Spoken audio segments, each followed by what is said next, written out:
School going children's வந்து கான்ஷியஸாக தண்ணி குடிக்க மாட்டாங்க. அப்போது அவங்களுக்கு டெய்லியுமே அனுப்பும் போதே ஸ்கூலுக்கு இந்த தண்ணி இந்த அளவுக்கு நீ குடிச்சிருக்கணும், ஒரு நாளில் இவ்வளவும் காலி பண்ணிட்டு தான் வரணுன்றது கான்ஷியஸாக சொல்லி அனுப்புங்க.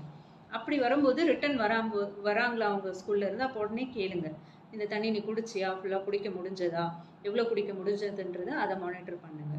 அதுக்கப்புறம் ரொம்ப நாளாக அவங்களுக்கு வந்து கான்ஸ்டிபேஷன் ப்ராப்ளம் இருக்குன்னா நீங்கள் கண்டிப்பாக நம்மளோட ஹாஸ்பிட்டல் அப்ரோச் பண்ணலாம், இல்லை ஆன்லைன் கன்சல்டேஷனும் எடுத்துக்கலாம். அதுக்கு என்ன பண்ணலான்றதை நாங்கள் கண்டிப்பாக அட்வைஸ் பண்ணுவோம்.